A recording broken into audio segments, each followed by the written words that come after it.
Imagine walking away from one of the greatest business opportunities in history, not because you couldn't afford it, not because you didn't understand the numbers, but because you believed your empire could never fall. In the year 2000, a small startup struggling to survive walked into the headquarters of the world's most powerful movie rental company.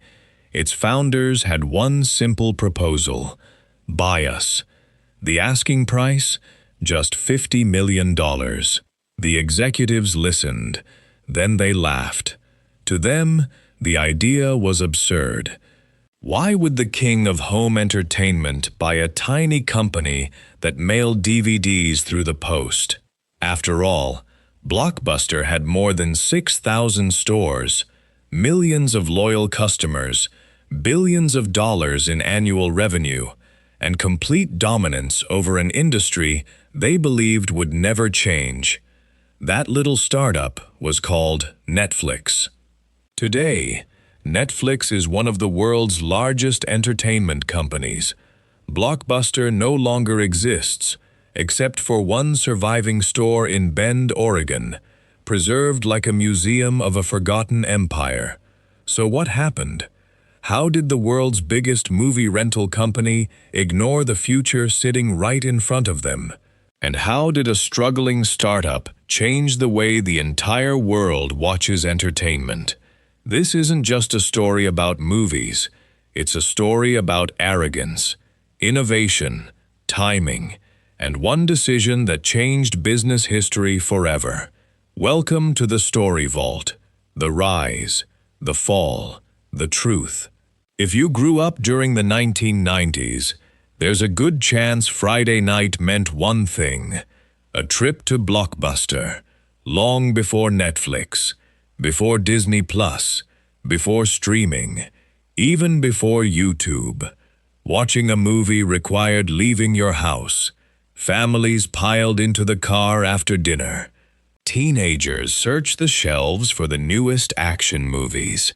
Children rushed toward the colorful family section. Rows upon rows of blue shelves stretched across brightly lit stores, each lined with hundreds of VHS tapes and later DVDs. It wasn't just shopping, it was an experience. People debated what to rent. They discovered movies they'd never heard of.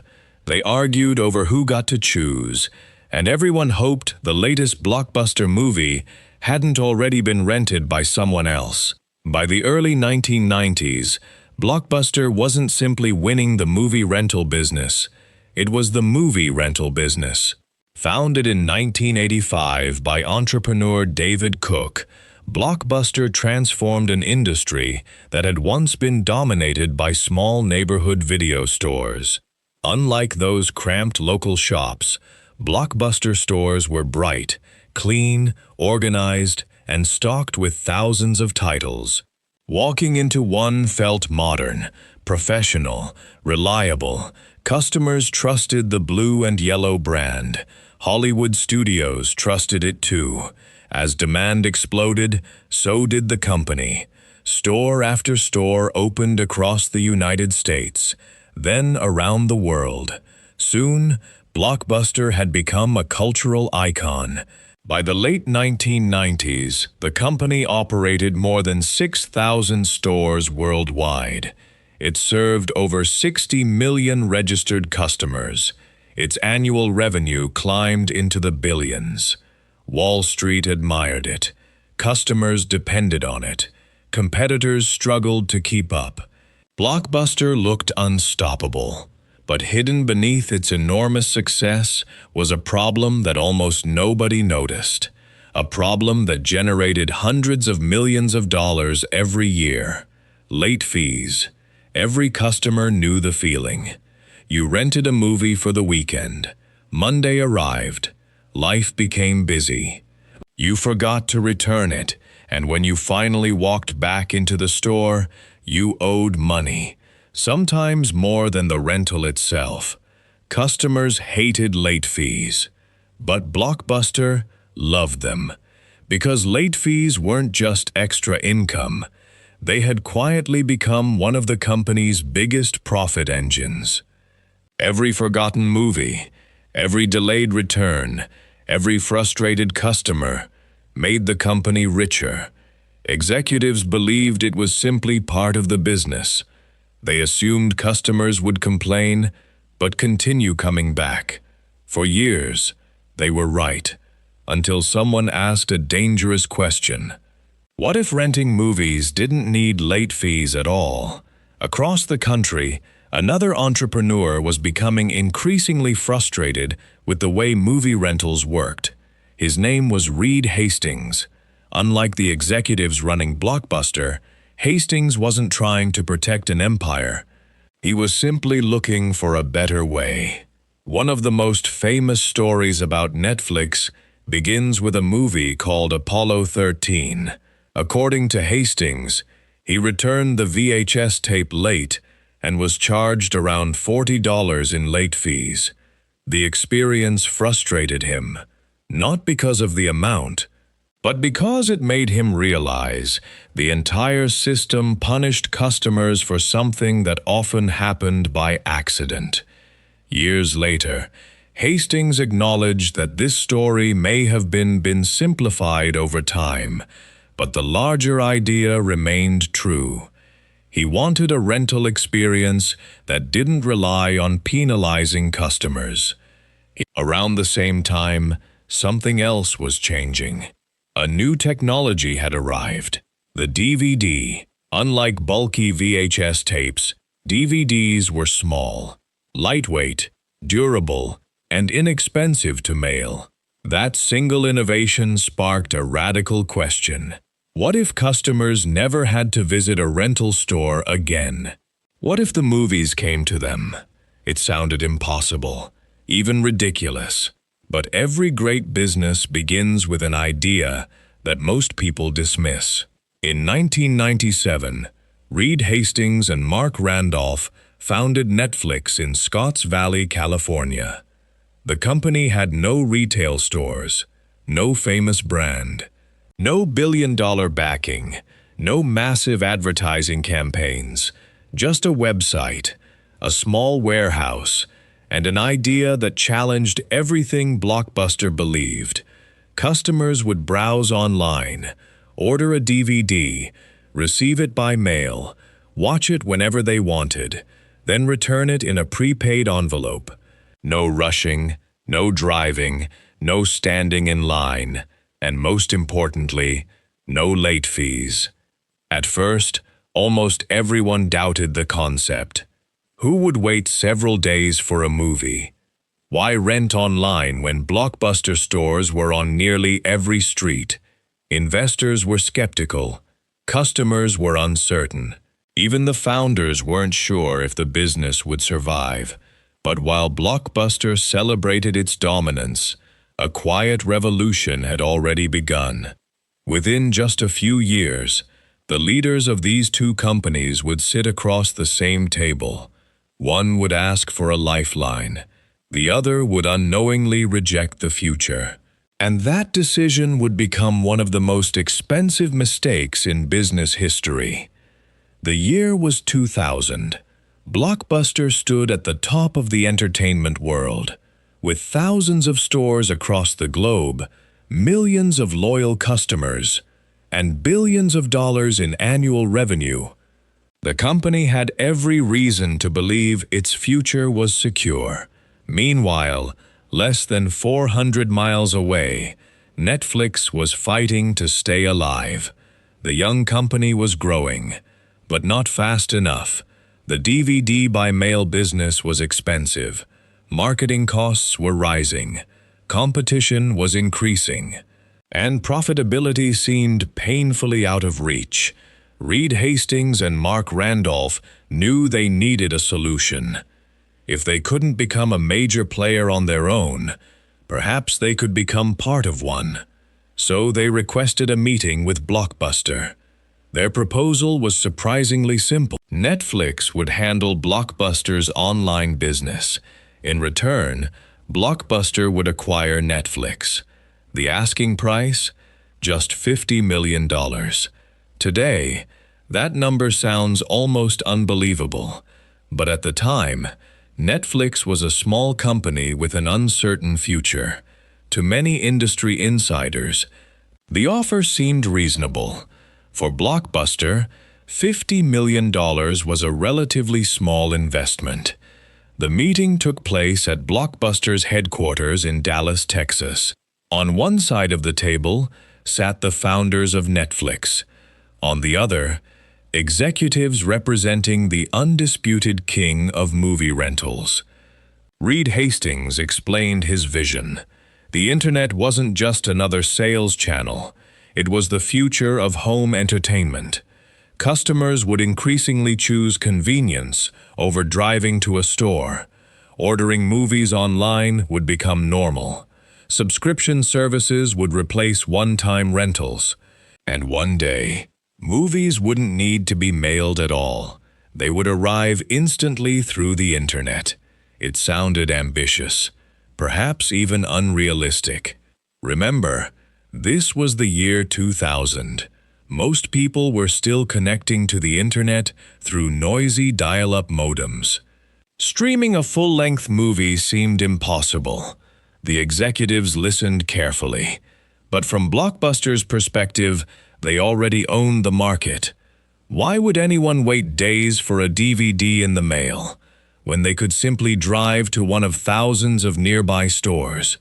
Why would customers pay a monthly subscription, when renting a movie individually had worked for decades? And perhaps most importantly, why should Blockbuster buy a company that was still struggling to make money? The meeting ended without a deal. Years later, Mark Randolph recalled that the proposal was politely rejected. Blockbuster believed it could build its own online business if it ever became necessary.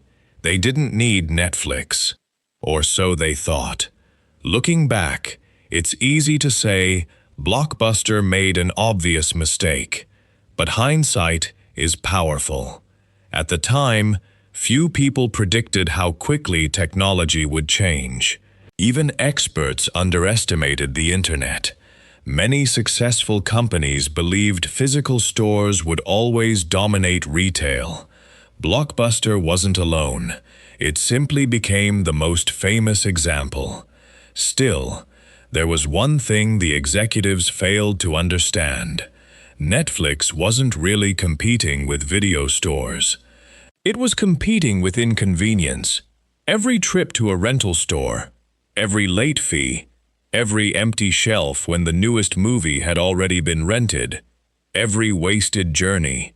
Netflix saw these not as unavoidable parts of the business, but as problems waiting to be solved. That difference in thinking would eventually change everything. After the meeting, the two companies went their separate ways. Blockbuster returned to business as usual. Its stores remained busy. Its revenues remained enormous. Its executives remained confident. Netflix had no choice but to keep building. Without the acquisition, the company focused on improving its subscription model. Instead of charging customers for every movie, Netflix encouraged unlimited rentals for a monthly fee. Customers could keep DVDs as long as they wanted. There were no due dates, no penalties, no late fees. The very feature that had generated hundreds of millions of dollars for Blockbuster was completely eliminated. Customers noticed, and they loved it. One by one, they began switching. Not because Netflix had more movies, not because it was bigger, but because it was easier. Convenience had become a competitive advantage, and Blockbuster didn't realize that the rules of the game had already begun to change. As Netflix quietly gained momentum, a much bigger transformation was approaching, one that neither company could fully control. The internet was getting faster, technology was advancing, and the age of streaming was closer than anyone imagined.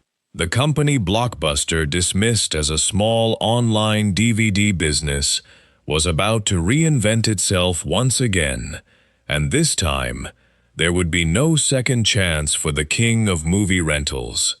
For a while, it looked as though Blockbuster had been right. Its stores were still busy. Families continued their Friday night tradition. The company was generating billions of dollars in revenue. From the outside, nothing seemed to have changed. But beneath the surface, the ground was already shifting. Netflix was quietly attracting more subscribers every month. Its unlimited rental subscription was changing customer behavior. People no longer worried about returning movies on time. There were no stressful deadlines, no surprise charges, no late fees. The service simply worked. Customers began telling their friends. Word spread, and Netflix kept growing. Finally, Blockbuster noticed. The company realized that this small startup wasn't disappearing. It was becoming a real competitor. In response, Blockbuster launched its own online DVD rental service. On paper, it looked like the perfect answer. The company already had the most recognized brand in movie rentals. Thousands of stores, millions of existing customers, and far more financial resources than Netflix. Many analysts believed Netflix was finished. How could a tiny startup compete against an industry giant with unlimited resources? For a brief moment, it looked like Blockbuster might win. Its online service attracted millions of users almost immediately. The company even made a bold announcement. Late fees, the feature that had defined Blockbuster for decades, were being eliminated. Customers celebrated. It sounded like a complete victory. But there was a problem. A very expensive problem. Late fees had generated hundreds of millions of dollars every year. Removing them made customers happy. But it also removed one of Blockbuster's most profitable sources of income. The company found itself trapped. If it kept charging late fees, customers left for Netflix.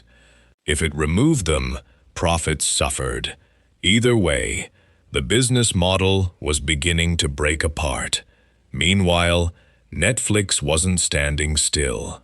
The company had learned an important lesson. Technology never stops evolving. If DVDs could replace VHS tapes, what would eventually replace DVDs? Instead of protecting its current business, Netflix started investing in the future. It was a risky decision, a decision that many people questioned. Internet speeds were improving. Broadband connections were becoming more common. Engineers inside Netflix began asking an ambitious question. What if, one day, customers never needed a DVD at all? What if they could simply press a button and start watching instantly? At the time, the idea sounded impossible.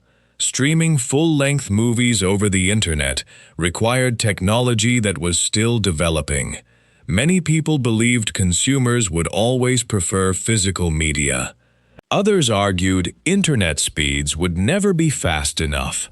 But Reed Hastings had learned something Blockbuster never fully accepted.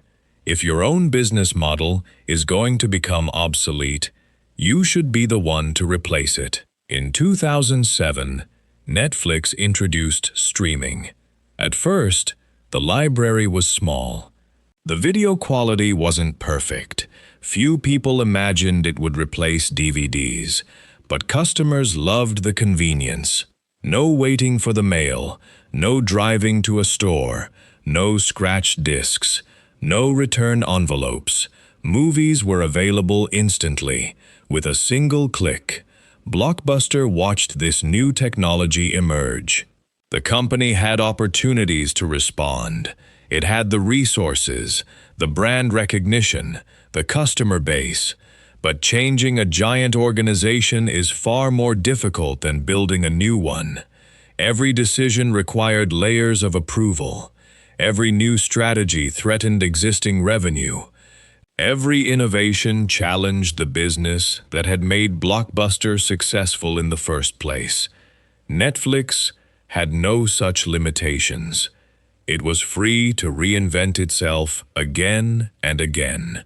As streaming gained momentum, customers began changing their habits. Trips to the video store became less frequent. DVD rentals declined. Store traffic slowed. And the empire that once seemed invincible started showing cracks. Blockbuster wasn't losing because it lacked talented employees. It wasn't losing because people suddenly hated the brand. It was losing because the world had changed, and Netflix changed with it. The future no longer belonged to the company with the most stores. It belonged to the company willing to abandon yesterday's success before someone else did it for them. For Blockbuster, the most difficult chapter was only beginning. By 2008, the global financial crisis had arrived. Consumers were spending less, debt became harder to manage, and Blockbuster was carrying a burden that had been building for years. The company owed nearly $1 billion. Store traffic continued to decline. Competition intensified, and the business model that had once made Blockbuster an industry leader was rapidly becoming outdated. In a desperate attempt to survive, the company closed hundreds of stores. Thousands of employees lost their jobs. Entire communities watched their local Blockbuster disappear. The familiar blue and yellow signs that had once lit up Friday nights slowly faded into history. Then, on September 23, 2010, the unthinkable happened. Blockbuster filed for Chapter 11 bankruptcy protection. The company that had once dominated home entertainment had fallen. Just 10 years earlier, it had the chance to buy Netflix for $50 million. Now, its own future was uncertain.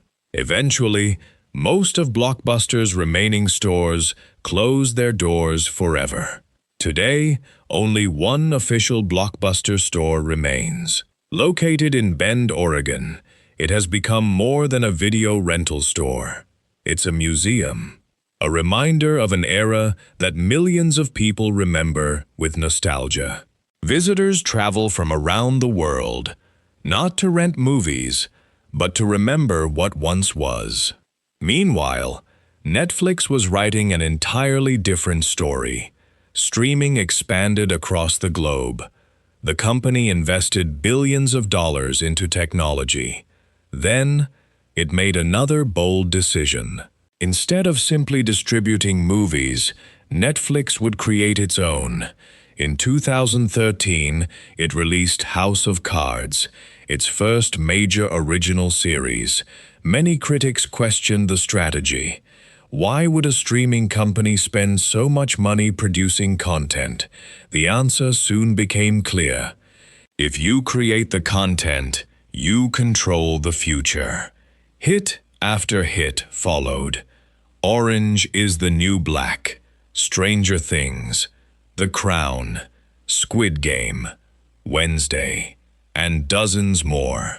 Netflix transformed from a DVD by mail company into one of the world's largest entertainment studios. Today, its service reaches more than 190 countries. Millions of people press play every single day, and the company continues to shape how the world watches television and film. Looking back, it's tempting to believe this story is simply about one bad decision, but it isn't. Blockbuster didn't fail because it rejected one acquisition. It failed because it underestimated change. It believed today's success guaranteed tomorrow's future. Netflix thought differently. It questioned everything. It challenged the rules. And when its own business model began to age, it reinvented itself before someone else could. That may be the greatest lesson of all. The companies that survive aren't always the biggest. They aren't always the richest. And they aren't always the first. The companies that survive are the ones willing to change before they have to.